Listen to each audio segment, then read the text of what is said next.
नमस्कार दोस्तों, लाइफ की पाठशाला चैनल में आपका स्वागत है। दोस्तों, इस वीडियो में आपके लिए लाया हूं एक नया टॉपिक, डिजिटल पेमेंट। तो चलिए इस वीडियो में जानते हैं डिजिटल पेमेंट के बारे में।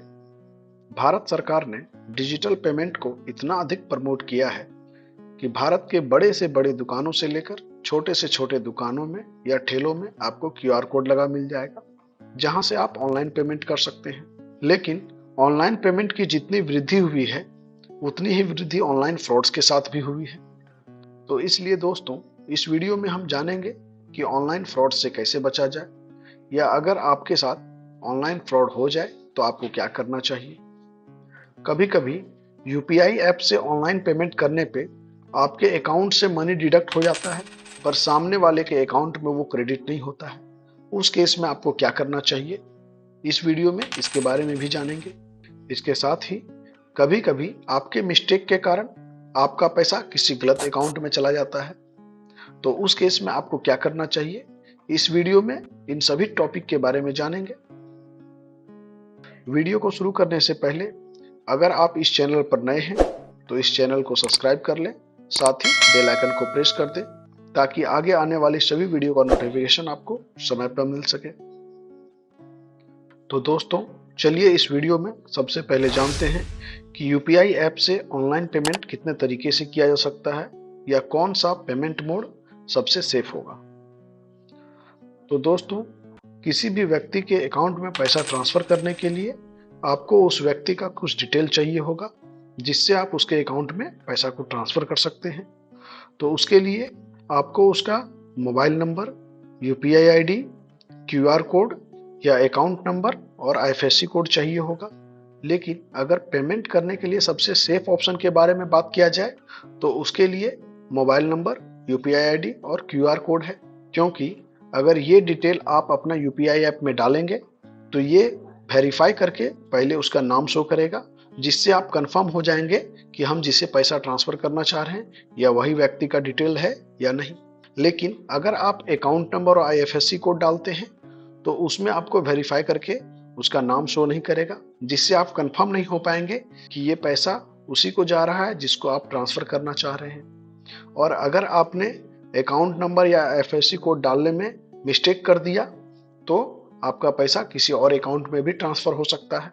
तो सबसे ज्यादा प्रॉब्लम अकाउंट नंबर में आता है। अगर आपने अकाउंट नंबर मिस्टेक कर दिया तो वो पैसा किसी और के अकाउंट में चला जा सकता है। इसीलिए सेफ ऑप्शन की बात किया जाए तो मोबाइल नंबर, यूपीआई आईडी और क्यूआर कोड है। दोस्तों, जब आप यूपीआई ऐप से अपना पेमेंट करेंगे तो लास्ट में आपको अपना पासवर्ड डालना होगा। पासवर्ड डालने के बाद ही आपका पैसा आपके अकाउंट से डिडक्ट होगा और सामने वाले के अकाउंट में क्रेडिट होगा। लेकिन पैसा रिसीव करने के लिए आपको कोई भी पासवर्ड नहीं डालना होता है। बहुत सारे फ्रॉड लोगों के द्वारा आपसे झूठ बोलकर आपको पैसा रिसीव करने के नाम पर आपसे पासवर्ड एंट्री करवाते हैं, जिससे आपका पैसा आपके अकाउंट से डिडक्ट होकर उसके अकाउंट में क्रेडिट हो जाता है और आप समझ नहीं पाते कि आपका अकाउंट में पैसा आना चाहिए जबकि आपके अकाउंट से पैसा डिडक्ट हो गया। तो आपको हमेशा इस बात का ध्यान रखना है कि कभी भी पैसा को रिसीव करने के लिए आपको पासवर्ड डालने की जरूरत नहीं है। पैसा रिसीव करने के लिए सिर्फ अपना mobile number, UPI ID, QR code, account number, नाम और आईएफएससी को ही शेयर कीजिए। इसके अलावा और कोई भी डिटेल जैसे ATM card detail, credit card detail, ये सब सामने वाले पर्सन को ना दें, क्योंकि ये सब डिटेल आपके अकाउंट से आपके पैसे को डिडक्ट करने के लिए है, ना कि अमाउंट को रिसीव करने के लिए। तो इस बात का हमेशा ध्यान रखें कि आपको कभी भी पैसा रिसीव करने के लिए कोई पासवर्ड डालने की जरूरत नहीं है, और पैसा रिसीव करने के लिए आपको सिर्फ कुछ डिटेल देना है। सारा डिटेल्स आपको सामने वाले पर्सन को नहीं देना है। आपके मोबाइल पर बैंक के द्वारा जो ओटीपी सेंड किया जाता है वो आपके अकाउंट की सुरक्षा के लिए होता है, इसलिए कभी भी ओटीपी को भी दूसरे के साथ शेयर ना करें। अगर इसके बाद भी आपके साथ फ्रॉड हो जाए तो आप 1930 नंबर डायल करके अपना कंप्लेन कर सकते हैं, या आप cybercrime.government.in साइट पर जाकर भी अपना कंप्लेन को दर्ज कर सकते हैं। अब आपके साथ एक समस्या और आता है कि जब आप अपना यूपीआई ऐप से पेमेंट करते हैं तो वो पेमेंट फेल हो जाता है, फिर भी आपके अकाउंट से मनी डिडक्ट हो जाता है और सामने वाले अकाउंट में क्रेडिट भी नहीं होता। या कभी कभी जो पेमेंट करते हैं यूपीआई ऐप से वो सक्सेस भी हो जाता है और उनके अकाउंट से पेमेंट डिडक्ट भी होता है, पर सामने वाले के अकाउंट में क्रेडिट नहीं होता है। तो इस केस में आपको क्या करना चाहिए? तो इस केस में आपको अपने पेमेंट ऐप से एक इशू रेज करना है। जैसे अगर आप गूगल पे चलाते हैं तो आपको ये यहाँ मिल जाएगा, आप इसे यहाँ से इशू रेज कर सकते हैं। अगर आप फोन पे चलाते हैं तो फोन पे में ये कॉन्टैक्ट सपोर्ट जो दिख रहा है इस पे आपको क्लिक करके अपना इशू को रेज करना है। अगर आप पेटीएम चलाते हैं तो पेटीएम में भी आपका यहाँ पे ये डिटेल मिल जाएगा। उसी तरह सारा ऐप में आपको कस्टमर सपोर्ट का ऑप्शन मिल जाएगा, उस पर क्लिक करके अपना इशू को रेज कर देना है। इशू रेज करने के बाद आपको 3 से 7 डेज तक वेट करना है। 3 से 7 डेज में आपका पैसा बैक आपके अकाउंट में क्रेडिट हो जाएगा, या तो आप जिसे भेजना चाहते हैं उसके अकाउंट में क्रेडिट हो जाएगा। ज्यादातर केस में आपको बैक आपके अकाउंट में ही क्रेडिट हो जाता है। जिस केस में पेमेंट सक्सेसफुल होता है उस केस में ज्यादातर सामने वाले के अकाउंट में पैसा क्रेडिट होता है। तो इस प्रकार जब भी पेमेंट फेल हो और आपके अकाउंट से पेमेंट डिडक्ट हो जाए तो उस केस में आप अपना पेमेंट ऐप से अपना इशू रेज कर सकते हैं। इसके बाद एक और समस्या है कि कभी कभी आपके मिस्टेक के कारण आप अकाउंट नंबर गलत डाल देते हैं, जिससे आपका पैसा किसी दूसरे के अकाउंट में ट्रांसफर हो जाता है। तो इससे बचने के लिए आपको हमेशा कोशिश करना है कि आप किसी का अकाउंट नंबर डालकर पैसा को ट्रांसफर ना करें।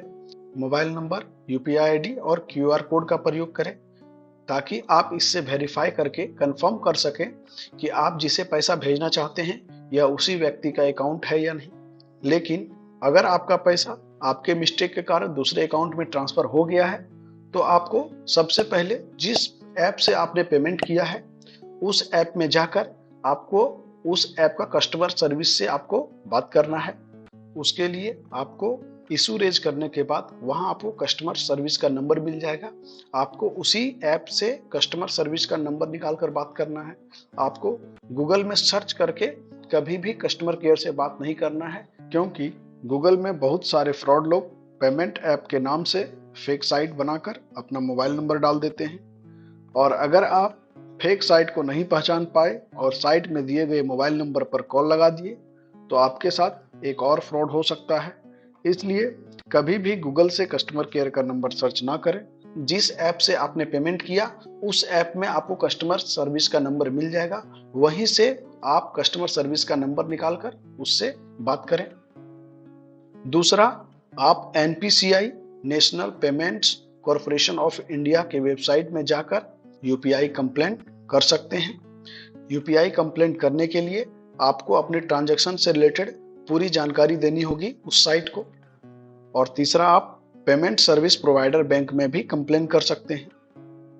तो दोस्तों, इस वीडियो के माध्यम से आप समझ चुके होंगे कि आपको साइबर फ्रॉड से बचने के लिए क्या करना चाहिए और क्या नहीं करना चाहिए। यह वीडियो आप अपने दोस्तों को शेयर कर दीजिए ताकि वो भी जान सके कि साइबर फ्रॉड से बचने के लिए उनको क्या करना चाहिए। और अगर यह वीडियो आपको पसंद आया है तो वीडियो को लाइक कर दें और चैनल को सब्सक्राइब कर लें, ताकि आगे आने वाली सभी वीडियो का नोटिफिकेशन आपको समय पर मिल सके। जय हिंद, जय भारत।